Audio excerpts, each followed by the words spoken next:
बिस्मिल्लाहिर्रहमानिर्रहीम। अस्सलाम वालेकुम प्यारे व्यूवर्स। आज मुहर्रम की 9 है, तो मुहर्रम की 9 को हमने स्पेशल मुहर्रम के चुंगे बनाए हैं, तो सोचा क्यों ना इसकी रेसिपी आपसे शेयर करती जाऊँ।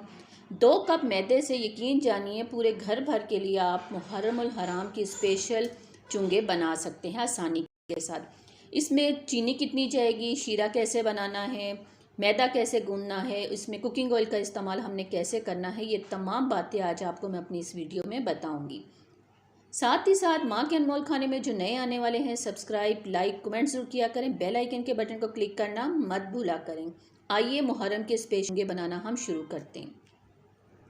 बिस्मिल्लाहिर्रहमानिर्रहीम। यहाँ पर 2 कप मैदा मैंने मेजरमेंट के हिसाब से ले लिया था। यहाँ हमारी लाइट थोड़ी देर के लिए चली गई थी, लेकिन फिर शुक्र है कि आ गई।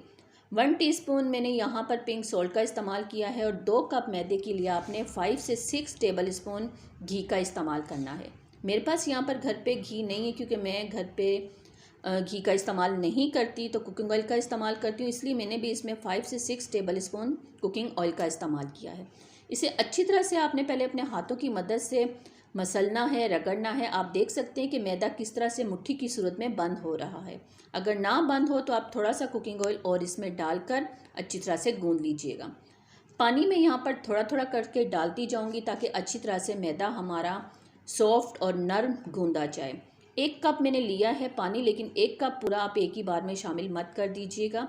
मेरा यहाँ पर हाफ कप पानी इस्तेमाल हुआ है। आप देख सकते हैं कि आटा कितना नरम और मुलायम हमारा रेडी हो चुका है। छोटे से बर्तन में मैंने इसे डाल लिया है। दोबारा ऊपर से फिर 1 टीस्पून कुकिंग ऑयल लगाकर अपने हाथों की मदद से हम इस पर अच्छी तरह से फैला देंगे। यहाँ पर एक छोटी सी टिप आपको मैं देती जाऊँ कि जब भी आप मुहर्रम के या वैसे भी अगर आपने चुंगे बनाने हैं, तो जब ये मैदे का आटा गूंदें तो 1 से 2 दिन के लिए इसे फ्रिज में मत रखिएगा, क्योंकि हमने इसमें कुकिंग ऑयल का इस्तेमाल किया हुआ है। आते हैं अब शीरे की तरफ। 1 कप हमने यहाँ पर चीनी ले ली है और मेजरमेंट के हिसाब से 1 कप भी हम पानी लेंगे। यहाँ पर मैंने थोड़ी सी खुशबू के लिए इलायची 5 से 6 अदद ली है, उनके थोड़े सा मुंह खोल दिया है। आपके पास अगर इलायची पाउडर है तो आप उसका भी इस्तेमाल कर सकते हैं। जब तक चीनी हमारी अच्छी तरह से डिज़ोल्व होती है, आ जाएंगे हम अपने आटे की तरफ, जो कि हमने गूंद के रखा हुआ था।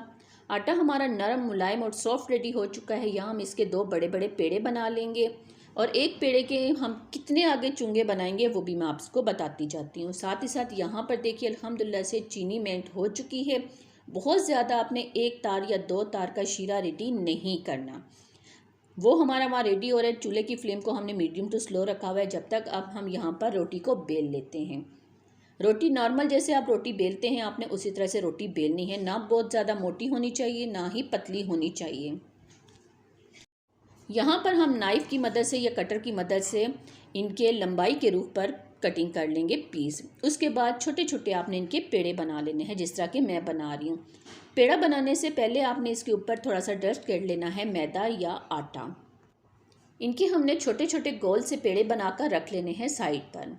इसी तरह से मैं सारे पेड़े छोटे छोटे बनाकर साइड पर रख दूँगी कवर करके। इनको कोई आपने रेस्ट नहीं देना कि 1 से 2 मिनट तक, बस बाकी जब तक आपके पेड़े रेडी होते हैं इतना रेस्ट इस आटे के लिए काफ़ी है, मैदे के लिए। यहाँ आप देखिए मैंने एक और बना के रोल आपको छोटा सा बता दिया है। इसी तरह से मैं तमाम रोल मैदे के मुहर्रमुल हराम की स्पेशल जो डिश भी आप इसे कह सकते हैं चुंगे बनाए हैं, वो देखिए आप पेड़े हमने बनाकर यहाँ पर परफेक्ट रेडी कर लिए हैं। अब इसी तरह से बेलन की मदद से या अपने हाथों की मदद से आप आहिस्ता आहिस्ता इन्हें बेल कर रख लीजिए एक ही बार। साथ ही हमने कुकिंग ऑयल भी गर्म होने के लिए रख दिया है। कुकिंग ऑयल आपका बहुत ज़्यादा हाई फ्लेम पर नहीं होना चाहिए, मीडियम टू स्लो फ्लेम पर आपने रखना है, क्योंकि मैदा ऊपर से और नीचे से पक जाएगा लेकिन अंदर से ये कच्चा रह जाएगा। आप देखिए अल्हम्दुलिल्लाह से 1 मिनट भी नहीं हुआ इसे पकते हुए, वो फूल कर ऊपर की सतह पर आ चुका है। जब एक साइड इसकी अच्छी तरह से पक जाएगी तो फिर हम इसकी दूसरी साइड पकाएंगे, लेकिन इस बात का ख्याल रखिएगा कि चूल्हे की फ्लेम मीडियम टू स्लो होनी चाहिए, हाई मत रखिएगा। 2 से 3 मिनट में एक चुंगा हमारा आसानी के साथ रेडी हो जाएगा और आप देखिएगा कितना परफेक्ट कलर आएगा इसका। बहुत ही खाने में भी मज़ा आएगा इसके। आप चाहें तो मुहर्रमुल हराम ना भी हों तो चाय के साथ भी आप इसे सर्व कर सकते हैं। यहाँ देखिए अल्हम्दुलिल्लाह से एक चुंगा हमारा रेडी हो चुका है। इसी तरह से मैं बाकी तमाम भी रेडी करूँगी।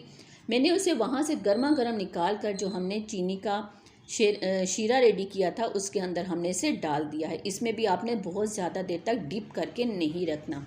30 सेकंड तक एक साइड पर डीप कीजिए, 30 सेकंड पर दूसरी साइड पर डीप कीजिए और छन्नी की मदद से निकाल कर आप इसे रख दीजिए ताकि जो भी शीरा है वो छन्नी की मदद से निकल जाए। इसी तरह से देखिए मैंने तमाम चुंगे रेडी कर लिए हैं। खोपरा मेरे पास था वो मैंने कद्दूकश कर लिया, साथ ही साथ मेरे पास बादाम थे घर पे वो भी मैंने कटिंग कर लिए।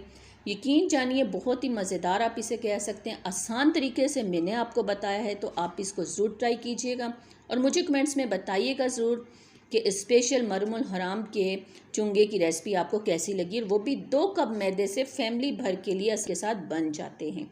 तो मुझे अपनी दुआओं में याद रखिएगा।